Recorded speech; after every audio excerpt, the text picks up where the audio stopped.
오늘 말씀에서 사실은 제가 어제 큰일 날 뻔했어요. 제가 오늘 사실 집중하고 싶었던 것은 2절입니다. 왜냐하면 설교 제목에서도 나왔겠지만 저 때면 울어야지 왜 평온하냐는 거죠. 그 말 자체를 엄마의 젖을무로 평온하기를 이렇게 해야지 왜 젖된 아이가 평온하다고 했을까? 오늘 좀 집중적으로 이게 우리에게 어떤 의미인가를 살펴보려고 하였는데 사실 시편 131편 자체가 3절밖에 안 되면 광대합니다. 그래서 2절을 하려고 했던 건데 1절 주석하다가 밤 샐 뻔했어요. 거기도 너무 광대한 게 있어서 전반적으로는 여러분과 언제 살펴볼 기회가 있으리라 예고편을 드리면서 오늘 이걸 생각하려고 그래요. 왜 평온을 젖된 아이라고 했을까? 상황적으로 맞지 않습니다. 젖문 아이가 평온하지 왜 젖된 아기라고 했을까? 여러 가지를 생각해 보겠는데 먼저 이거부터 갈게요. 제가 신학교를 갈까 말까 어떤 신학교를 갈까 했을 때 제가 졸업한 학교로 청강을 갔어요. 이 학교는 갈 만한가? 그때 한 수업을 무작정 들어갔는데 되게 생각지 못한 예화 하나를 제가 딱 듣게 돼요. 여러분 예화니까 걸러서 들으셔야 됩니다. 근데 그 교수님이 구원과 어떤 하나님의 은혜에 대한 설명을 하는 데 있어서 딱 신학생들에게 묻는 겁니다. 망우리 공동묘지에 천사가 나타났다. 이거부터 벌써 이상하죠. 이게 뭐야 이게? 근데 예화다 생각. 망우리 공동묘지에 천사가 나타났다. 천사가 시체들에게 얘기한 거다. 너희들 저기 나무 보이지? 저 나무 반환점 찍고 돌아오면은 다시 살려줄게라고 이제 천사가 얘기했다. 그러면 퀴즈다. 이 시체들이 구원받은 순간은 언제냐? 1번 출발할 때, 2번 그래도 반환점은 돌아야지. 반환점 돌 때. 아니 3번 도착할 때. 몇 번이냐? 그때 막 분분했어요. 시작이라도 하면 구원받은 거 아니야? 그래도 반환점은 돌아야지. 그래서 이게 막 30대 막 분분하게 나왔어. 여러분께도 묻습니다. 여러분 1, 2, 3번 중에 어느 순간이 구원받은 때라 생각합니까? 논쟁을 끝내고 답을 얘기해 주시는데 답이 뒤통수를 치는 답이었습니다.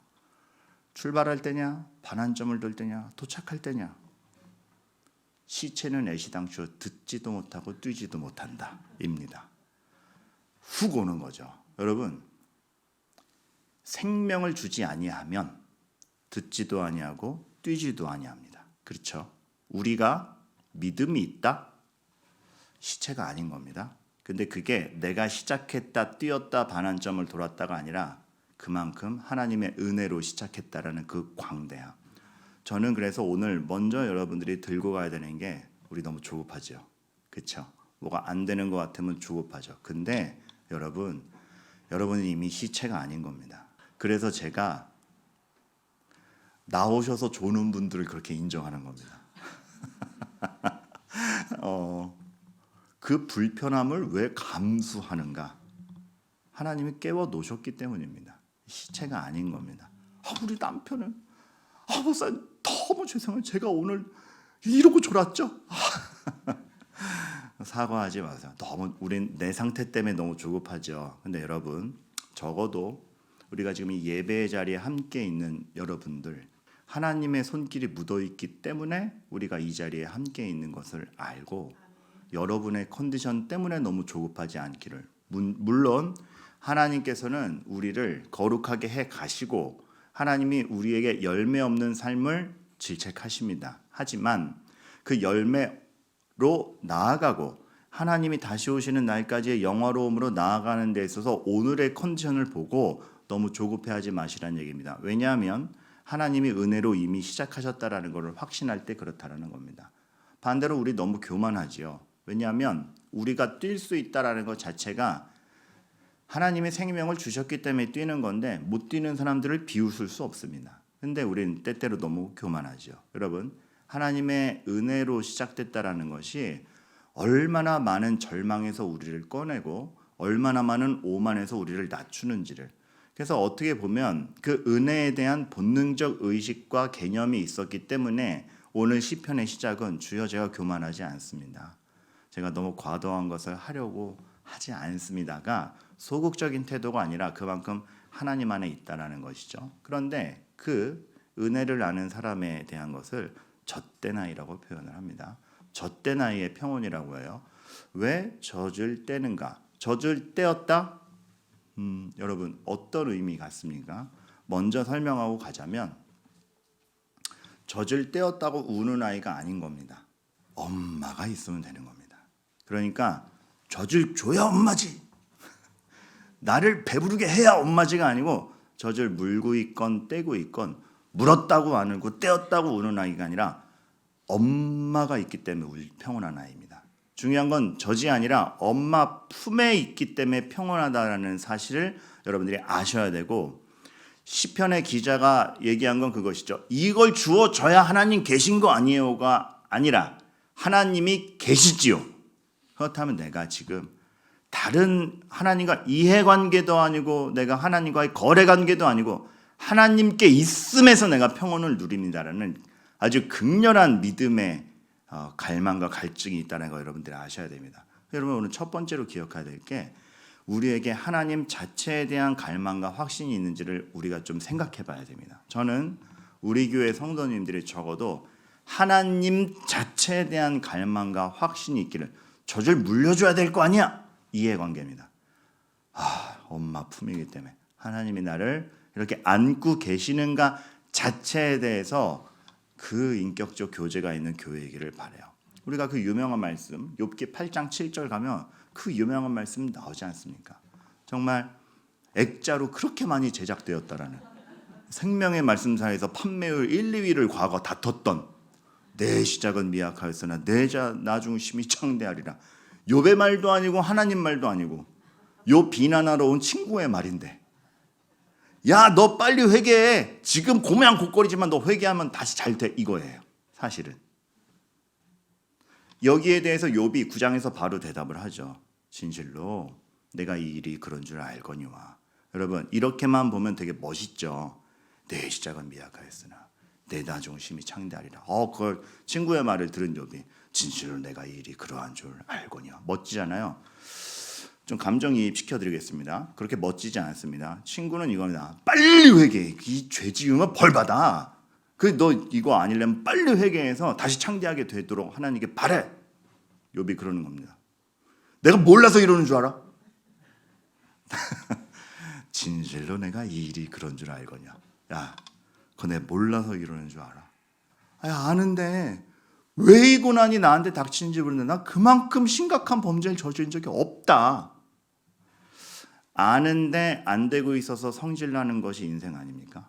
여러분 교회 왔을 때 진짜 정답이 몰라서 오는 사람도 있습니다. 그런데 대부분의 경우 아는데 안 돼서 이게 뭐지에 상처를 받거나, 알고 있는데 안 되는 거 꾹 참고 있는데 그거 톡 건드리죠.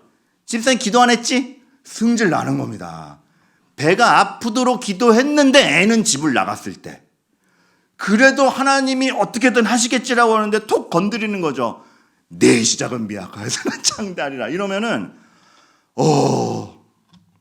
다 너 젖 먹고 있어? 엄마가 젖 주디? 이걸로 따져서 그래요. 하나님 품 안에 같이 있는데. 이 말 자체도 되게 신비한 말이에요. 우리가 안 되고 있어서 성질난다? 뭐가 안 되는 것인데요. 그러니까 사실 잘 안 풀려. 그 안 풀려라는 기준도 우리가 정해놓고, 그쵸? 우리한테 조급하면 안 되는 걸로 하는데, 하나님의 시선으로 볼 때 우리가 안 된다라는 게 정말 안 되는 건가? 모르는 겁니다. 하나님 품 안에 있다라는 것이 우리가 안 된다고 생각하는 것도 그걸 통해서 되게 하시는. 여러분 아시죠? 일부에 뵌 송출이 안 돼서 여기서만 할 수 있는 얘기 있다라는 거. 동기들끼리 모였는데 어떤 그 성경 말씀 난해 구절 하나가 있는 겁니다. 막 모르겠어. 근데 그 중에 유학 갔다 온 형님 한 분이 계셨는데 그분도 유학을 8년을 갔다 왔는데 이건 여전히 난제하시는 거예요. 근데 저는 그 말씀을 파주에서 쥐잡으면서 이것이 하나님의 뜻이구나 싶어서 몇 번을 강해했던 말씀이에요. 그래서 제가 이건 이 뜻인 것 같아라고 얘기했더니 속으로만 얘기했죠. 난 몰랐는데 유학보다 파주가 더 유익했던 것 같다. 그 형님은 그 형님대로 유익과 통찰이 있을 거라 생각합니다. 근데 저는 제가 그렇게 학위를 따고 온 사람이랑은 잽도 안 될 줄 알았죠. 아닌 겁니다. 하나님이 맡기신 영역이 다르고 키워내는 영역이 다른 겁니다. 저는 근데 유학 딱 끊기자마자 안 된다라고 그랬죠. 뭐가 안 되는 거냐 말입니까? 하나님 품 안에 있으면 2부 3부 때 또 할까요 이거? 아니 이게 주제 전달만 잘 되는 예화라면 네, 해도 되겠어요? 네. 우리는 안 된다는 거에 너무 히스테리 반응을 해요. 그래서 성도님들 많은 고민 중 하나가 잘못 선택할까 봐, 잘못 기도할까 봐, 하나님 뜻이 아닌데 잘못 기도할까 봐. 여러분 하나 안심 포인트 드릴게요. 이게 경계 포인트기도 하면서 안심 포인트인 게 여러분 제일 잘못된 선택은 이미 아담과 하와가 해버렸어요. 여러분이 이것보다 더 잘못할 가능성은 희박합니다. 그러니까 이미 아담과 하와가 코드 뽑아놨어요. 그러니까 걱정하셔야죠. 그래서 계속 우리가 최선을 다해도 옳은 결과가 안 나오는 인생을 살아갑니다. 거기서 확신해야 되는 건 요거야가 아니고 하나님 품 안에 있느냐죠. 아담과 하와가 그래서 여자의 후손을 기다리는 믿음으로 가죽옷 입고 하나님께 간구한 것처럼 지금 잘못 선택할까 봐가 문제가 아니라 탕자도 돌아왔을 때 받아주시는 하나님 품 안에 우리가 있느냐. 그러니까 저는 성도님들이 목사 이거예요 할 때 악함만 아니면 됩니다라는 말을 되게 많이 합니다. 그게 저도 모르겠습니다. 믿음의 발버둥. 그게 믿음의 발버둥이라면 하나님 하실 겁니다. 하나님 하실 겁니다. 최선을 다해도 창세기 2장, 3장 엉겅퀴가 나오는 게 이미 죄로 꼬인 세상입니다. 노력한 만큼의 결실이 안 나오는 게 인생입니다. 근데 여러분 이 말이 무서운 게 이미 꼬여 있는 거거든요. 엉겅퀴가 막 나오니까 별의별 걸 다 보는 겁니다. 그래서 노력 안 한 자의 잘됨도 보는 거예요. 열불이 나죠. 그래서 이런 거 보면은 나 잘못 선택하면 망하는 게 아니야. 답은 하나님이라는 겁니다. 답은 하나님이라는 겁니다. 그 모든 것을 선으로 인도하시고 특히 믿는 자의 인생을 헛되게 아니하실 하나님 안에 있으면 잘못 선택이라는 게 일부 있겠죠. 일시적으로 있겠죠. 하지만 그것이 우리를 망하게 하지 않는다라는 평안함을 갖는 게 젖을 땐 가운데도 평온한 아기인 겁니다. 이게 먼저입니다. 하나님 자체에 대한 갈망, 하나님 자체에 대한 갈망과 확신이 여러분에게 먼저 있기를 바라요. 그러면 하나님 자체에 대한 갈망과 확신이 있으면 영혼을 헤아리게 됩니다. 하나님 자체에 대한 갈망과 확신이 있으면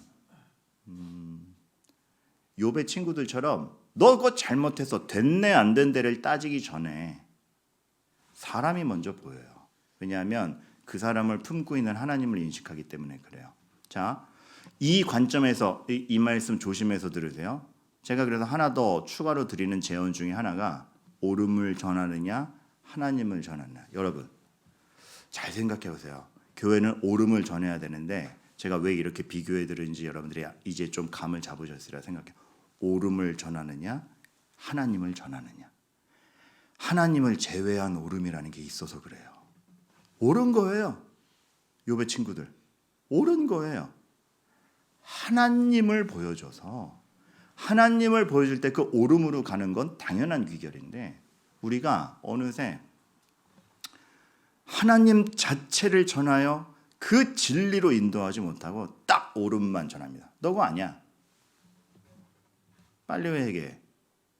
내가 모르는데 내가 몰라서 이러는 줄 알아? 하나님을 놓친 옳음. 여러분 우리 앞으로 교회에서 정말 하나님을 갈망하고 영혼을 갈망할 때 어떤 옳음을 추구하는지를 봅시다. 그래서 마태복음에서 비판하지 말라가 사랑을 놓치고 검열관의 눈으로만 비판하지 말라라는 뜻인 걸 우리가 누가복음과 연계돼서 알지 않습니까? 하나님을 놓친 옳음. 그러니까 여러분 저는 하나님을 함께 바라보지 않는 경우가 안 생기길 바라요. 이게 어떤 얘기냐면 하나님 없이 옳음만 정하면 틀린 행동을 했다고 칩시다 누가. 그러면 반대편에 서 있으면 너 그러면 안 돼. 벌써 상대방을 밀어넣죠. 그런데 하나님은 함께 갈망하면 품고 우리 절로 가야 돼라고 얘기를 하죠. 같은 사이드에 서서 오름을 전하죠. 근데 대부분의 경우는요, 이건 오죠. 함께 바라보지 않고 지는 하나님 편에 서 있고 얘는 아니래 라는 입장에서 합니다. 그러니까 벌써 딱 요백에 그랬잖아요. 너야 너 죄 지었으니까. 아니 왜 그래, 나도 지금 하나님 앞에 있는데. 이런 말도 조심해야죠. 집사님 거 믿음 없어서 그렇게 고민되는 거야. 아이고, 옳은 말이에요. 믿음 없어서 고민되는 건데 지금 여기 하나님이 있습니까? 같은 사이드에 있습니까? 아니죠. 그거를 놓치지 말자라는 겁니다. 오름을 추구하지 말고 다 품어주자라는 거 아니에요. 분명한 오름이 어디에서 나오고 그 태도가 무엇인가. 그러니까 우리는 탕자가 들어올 수 있는 여백과 그 품을 우리가 하나님 품에 안겼기 때문에 놓으면서 같이 여기야라고 할 수 있어야죠. 여러분, 제가 그 초등학교 때 난친 거 아세요? 저 초등학교 때 이미 개인 벼루와 그 짜서 쓰는 거 말고 진짜 맹물에 갈아 쓰는 먹, 벼루 다 있었습니다. 그 당시에 벌써 1980년대인데 안국동 다니면서 화선지 사고 그랬어요. 학교에서 수묵화 대회가 있었어요. 막 애들이 개인가회 받아오고 뭐 그 먹으로만 그리는데 얼마나 그냥 그 화선지에 가득가득 채워서 아름다운 꽃과 나무와 소나무를 그리는지 몰라요. 근데 저는 화초에 이렇게 쫙 잎사리가 길게 뻗어가는 거 있잖아요. 그거 쫙 세 개 하고, 그것도 정가운데 한 게 아니고 이 밑에 사이드에 딱 하고 여기 탁 남겨두고 제출했어요. 감독관님이 그 여백을 보고 눈물을 흘렸대요.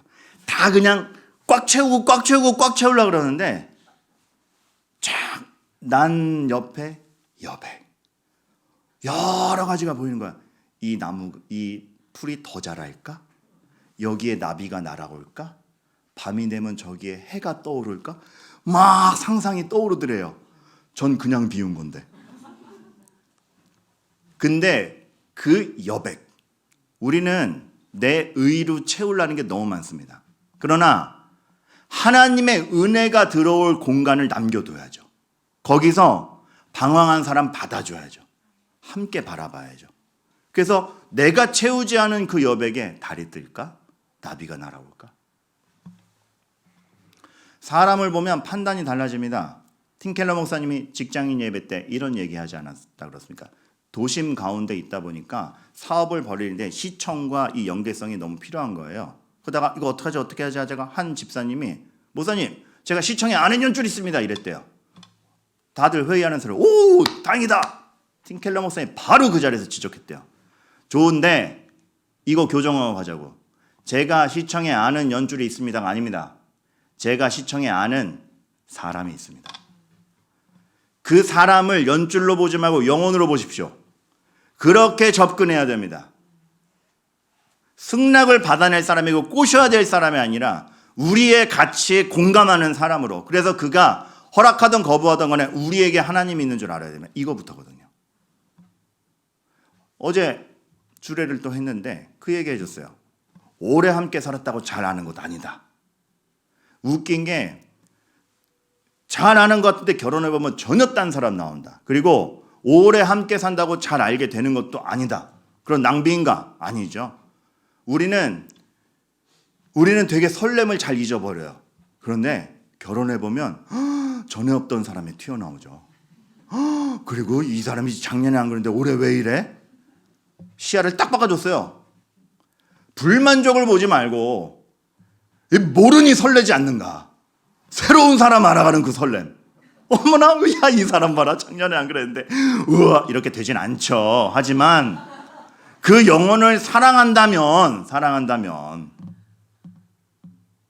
네가 이러니까 내가 이렇게 된 거 아니야가 아니라, 그 제가 부부분들에게 듣는 말 중에 되게 감동적이었던 말이 이거예요. 오래 살아보신 결과 가장 큰 깨달음 중에 하나가 무엇입니까? 남 탓이 아닌 걸 안다예요. 내가 부족했고 저 사람 때문이 아니었고 삶은 그런 것이며 30대에 되던 게 60대가 되면 안 되는 게 얼마나 많은데 체력도 바뀌고 다 달리고 저절로 안 되는 게 많은데 그게 어찌 남 탓이겠는가? 비로소 되더래요. 남을 나보다 낮게 여기고. 어떻게 그러실 수 있었어요? 젖대 나이가 된 거예요. 너 때문이야. 너 때문에 젖도 못 먹었잖아. 하나님 옆에 있는데 여러분, 하나님이 그렇게 우리 완성해 가시는 모든 것에 젖대 나이에 그 품격이 있는 겁니다. 세 번째, 그렇게 품 안에 있기에 받아낼 수 있는 담대함이 생깁니다. 어제 새벽기도 때 말씀드렸죠. 제가 정말 아무리 생각해도 사람은 겪기 전까지 자기 일로 생각 안 합니다. 누군가의 얘기 들었을 때 어머 안 됐다라고 하지 그 일을 자기가 나는 아니겠지 본능적으로 생각해요. 장례식장을 제가 수십 번 다니면서 요즘 느끼는 것 중에 하나가 사람은 죽기 전까지 죽는 줄 모른다예요. 왜냐하면 저는 늘 제가 위로하는 사람으로만 있다 보니까 죽음은 마치 내일이 아닌 것처럼 여겨요. 모르잖아요. 제가 언제 죽을지, 제가 그 똑같은 슬픔 언제 당할지 다 내일이에요. 근데 사람이 웃긴 게 정말 시야가 좁아서 자기가 딱 누리는 것까지만 그걸로 다 판단하고 자기가 뭔가 안정된 거 하나라도 쥐고 있으면 그걸로 자기 삶 판단합니다. 그런데 모든 일은 자기의 일입니다. 그래서 우리가 창세기의 족보를 읽을 때 두려워 떠는 거예요. 왜요? 900 몇 살까지 살아도 끝이 죽었더라요. 인간은 죽는구나. 나도. 그래서 소망을 품는 거예요. 그리스도가 부활하셨다? 나도. 우리가 자기 일로 여기는 것에 대해서 지극히 무관심합니다. 딱 사단이 스스로 속이는 자라 그러죠. 스스로 속아서 그래요. 이 일은 내 건 아니다. 아니에요. 그래서는 죄에 대한 경계도 믿음도 생기지 않습니다. 그래서 하나님께서 우리가 생각지 못하는 길로 끌고 가고 그 우리가 모르는 길까지도 본인이 관장하고 있다를 보여주시는 겁니다. 그러니 어제 신명기에서 이제 가나안 땅으로 진입할 여호수아와 2세대에게 여호와께서 너보다 먼저 건너가사입니다. 이 길이 하나님의 길이고 너희가 생각하는 것 이상의 길이 있다. 부모 기도회 때 제가 그 말씀 드렸죠. 내 손이 이를 얻는 대로 야, 일 닥치는 대로 다 해라. 그런 뜻 아닙니다. 뭐가 올지 모르는 인생입니다. 뭐가 올지 모르는 인생입니다. 근데 얻는 대로 우리는 현실을 책임지기 위해서 해야 돼요. 이 문제가 왜 나한테 생겼지 하지만 해결하려고 애써야 돼요. 아이씨 하는데 해야 돼요. 뭐가 올지 모르는 인생, 거기서 그거를 힘을 다하여 할지어다. 그것 때문에 계획해야 되고 그것 때문에 공부해야 되고 그것 때문에 지혜를 얻어야 되는, 제가 개척하면서도 정말 등기와 법과 스프링클러와 구조 얼마나 공부 많이 했는지 몰라요. 여러분, 기름차가 올 때에 1갈론이 3.785 3266 리터인 거 아셨어요? 왜 그런 보일러 연료 체크 같은 거를 공부해야 되냐. 근데 해야 유지가 되는 걸. 그런 게 얼마나 많아요. 내가 이놈의 자식 때문에 이런 것까지 해야 되는 게 인생인 걸. 내가 이런 남편을 만나서 해야 되는 게 인생인 걸. 야, 여기서 아멘이 제일 크게 나오네요. 지금 인문 다들 막 끄덕끄덕 막 난리가 나는데, 그러면 하나님 답이 뭡니까? 뭐가 올지 모르는 인생을 받아낼 수 있는 인생관을 갖는 게 답이다. 그것을 하나님 손안에 맡긴 게 너의 인생이라는 것에서 우리는 참다운 해결점이 있다죠. 우린 총리가 된 것만 보잖아요. 근데 요셉이 총리가 되는 것이 목적이었습니까? 가다 보니 그렇게 됐습니다. 가다 보니. 요셉이야말로 닥친 것에 다 힘을 다했죠. 그 감옥 안에서의 일이라 할지라도 전과자가 되면 무슨 소망이 있어서 거기서 성실을 다요. 성실했죠. 그 성실이 총리로 갔을 때 다른 일로 펼쳐진 것뿐입니다. 요셉은 똑같았어요. 믿음 안에서. 그래서 형통이죠. 품 안에 있기에 받아낼 수 있는 담대함. 정리합니다. 여러분, 공동묘지에 천사가 나타났어요. 하나님이 시작하셨다는 거 기억하십시오. 내가 이 자리에 있음이 하나님이 시작하셨기 때문에 있는 것이구나. 이거를 전에 교회에서 설명을 드렸더니 그 다음부터 집에 가서 안 싸운대요. 왜 그러게요? 그날 어떤 그 예전에 그 성도님한테도 이걸 설명드린 적이 있는데 그분이 얘기를 딱 듣고 가더니 예배드리고 은혜 받고 갔는데 집에 가자마자 사모님 되시는 분들 바가지를 내가 아까 나갈 때 쓰레기 가져가라 그랬지, 내가 뭐라 하지 말라 그랬지, 막 하더래요. 근데 은혜 받고 왔는데 이 사람 때문에 다 떨어진 애가 아니고 살았으니까 바가지를 긁지. 귀여워 죽겠더래요. 주여 이어. 근데 진짜 그렇더래요. 하나님이 이 여인에게 생명을 주셔서 싸우기도 하시고 내가 모르는 것도 보게 하시는구나. 하나님 자체에 대한 갈망과 확신이 있어야 돼요. 여러분 기도가 좀 바뀌었으면 좋겠습니다. 하나님 무엇을 이루어주셨어? 아니고 하나님이 내 편이던데. 그러니까 간증을 잘된 사람만 하는 게 아니죠. 하나님 제 편이던데요.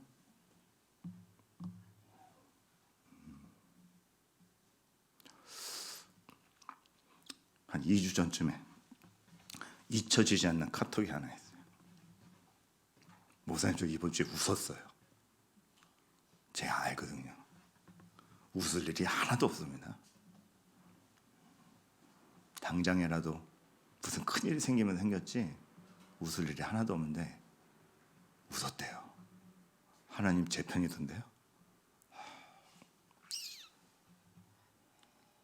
영혼을 헤아리게 되길 바랍니다. 너 왜 그렇게 안 했어? 여러분 이제 우리 교회는 다 같은 사이드에 서 있는 거예요. 영혼을 헤아리는 거야. 저길로 가자. 저길로 가자. 품 안에 있게 받아낼 수 있는 담대함. 여러분 여호수아가 받았던 말씀과 똑같은 말씀 드립니다. 강하고 담대하세요. 별일 다 생길 건데 이제 내일입니다. 내일인데 하나님 품 안에서의 내일이에요.